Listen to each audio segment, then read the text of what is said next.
Puerto Rico UFO. I'm sure you've heard of it. If you haven't, we're going to dig it back up.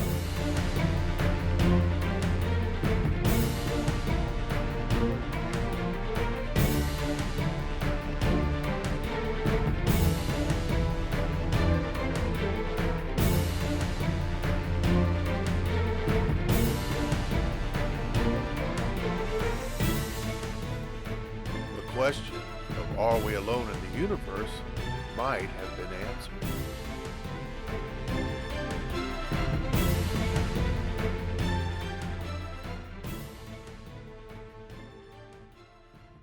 On April 25th, 2013, at about 9:20 p.m. local time, an unknown object at low altitude flew directly across the Rafael Hernandez Airport runway at Aquadilla, Puerto Rico. There was no squawking transponder signal to alert the aircraft tower, nor was there any communication with the tower to prevent a dangerous situation with departing and arriving aircraft. Fortunately, an airborne U.S. Customs and Border Protection aircraft captured the object on infrared video. The object can be seen as it flies low, and according to the report, the speed varied between 40 miles per hour and 120. It could also be seen as it dips below the trees and behind them as far as the camera view is concerned, and this is a mystery. How anything that small and that fast could dip below trees and later on into the water itself before splitting into two pieces and visibly appearing again shortly before it disappeared altogether. Now, the size of the object was purported to be anywhere from 3 to 5 feet in diameter, so it's not very big and it doesn't look very big. So what are we looking at here? Now, before we become complete believers, we need to examine who made this tape and where did it come from. Now, there was several news reports, not as many as you would think, for evidence of this caliber. However, all the news reports do cite the source of the video, and that source is an organization that calls themselves the Scientific Coalition for UAP Studies, SCU. And along with the video, they provided a 162-page report detailing their examination of the video. In that report, they detail the calculations for speed, height, and distance of the object, as well as corroborating it with radar data from the Air Force 84th Raids Unit. I've read the report, and it seems to me like it's a very detailed report that took someone a very long time to put together, not to mention the video itself. However, no one personally has come forward to authenticate the tape from Homeland Security or Customs. The report does go into detail about how those individual witnesses were interviewed, but they chose to remain anonymous. Isn't that an old story? However, in the world of UFOs, there's no reward for pilots and anybody of an official nature to come forward to authenticate anything. So, what are we left with? An unauthenticated tape and a report, however, that is authenticated based on an unauthenticated tape. If you go to the SCU website, they are willing to identify themselves and their board of directors.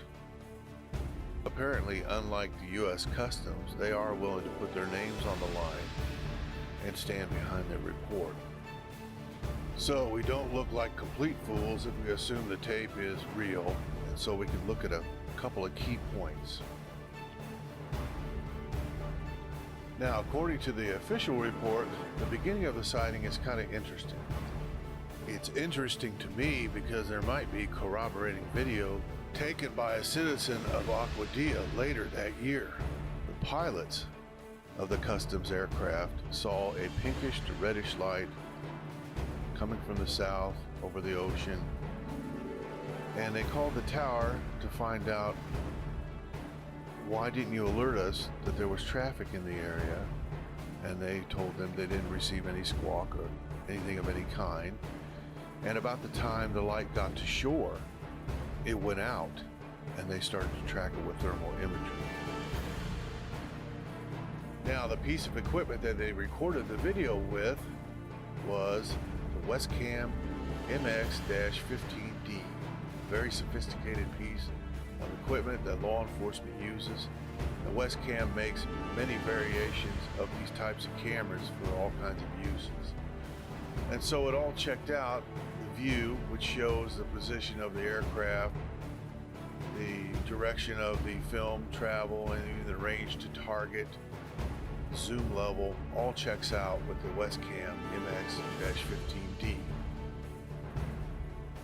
Now, what doesn't check out is the way this thing flies and what it did. And what it did was nothing short of incredible.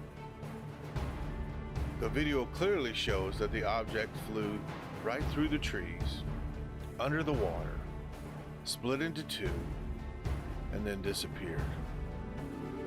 Now, the report states that they believe that it had some kind of ultra sophisticated navigation to allow it to drive through the trees.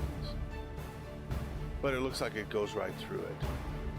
And also the water, they don't have an explanation for that. How in the world does it hit the water at approximately, according to the report, 109 miles an hour without making a splash?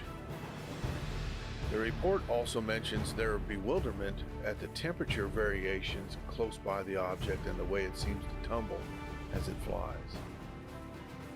It really is a mystery. I think one should be open to the possibility that there is some type of three-dimensional moving heat source that appears to have, or does have, no mass at all. However, if you think it's an alien spaceship, please leave a comment in the comments below. And I hope when you look to the skies, you see something fantastic from the Deeper Dig.